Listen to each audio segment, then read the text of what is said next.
IVF ట్రీట్మెంట్లో చాలా కామన్గా అడిగే క్వశ్చన్ ఏంటంటే, మేడం మేము ఐవీఎఫ్ ట్రీట్మెంట్ చేసుకుంటున్నాము, మాకు కవలలే పుడతారా అని అడుగుతూ ఉంటారు.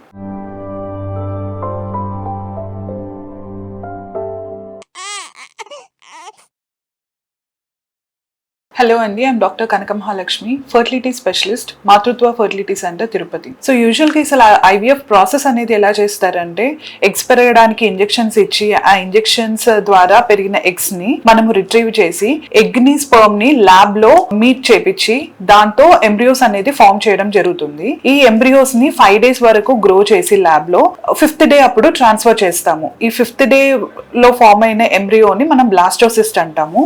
ఈ బ్లాస్టోసిస్ట్ కి చాలా ఎంబ్రియోలో ఇంప్లాంట్ అయ్యే కెపాసిటీ అనేది ఎక్కువగా ఉంటుంది when compare to other day embryos. So usual గా మనం ఏం చేస్తామంటే Day 5 ఎంబ్రియో అంటే బ్లాస్టోసిస్ట్ ఎంబ్రియోని ట్రాన్స్ఫర్ చేయడం జరుగుతుంది. ఎంబ్రియో ట్రాన్స్ఫర్ చేసేటప్పుడు యూజువల్ గా ఒక 2 బ్లాస్టోసిస్ట్ అనేది మనం ట్రాన్స్ఫర్ చేయడం జరుగుతూ ఉంటుంది. దీని వల్ల సక్సెస్ రేట్ అనేది ఒకటి 60% చెప్తూ ఉంటాము. మనము 2 బ్లాస్టోసిస్ట్ మనము ఇంప్లాంట్ చేయడం వల్ల మనకు ట్విన్ ప్రెగ్నెన్సీస్ అనేటివి వస్తూ ఉంటాయి.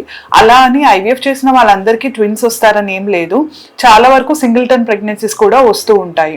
కానీ when compare to natural pregnancy, IVF లో మనం 2 బ్లాస్టోసిస్ట్ పెట్టడం వల్ల మాత్రమే ట్విన్ ప్రెగ్నెన్సీస్ అనేటివి ఛాన్సెస్ ఇంక్రీజ్ అవుతూ ఉంటాయి. అండ్ ఇంకొంతమందికి ట్విన్స్ వచ్చినా కూడా మధ్యలో హార్ట్ బీట్ అనేది ఒక ట్విన్ కి మిస్ అయ్యి అవి కూడా సింగిల్టన్ ప్రెగ్నెన్సీస్ గా కంటిన్యూ అయ్యే అవకాశం ఉంటుంది. సో ఐవీఎఫ్ ట్రీట్మెంట్ చేసినంత మాత్రాన అందరికీ ట్విన్స్ వస్తారని ఏం లేదు.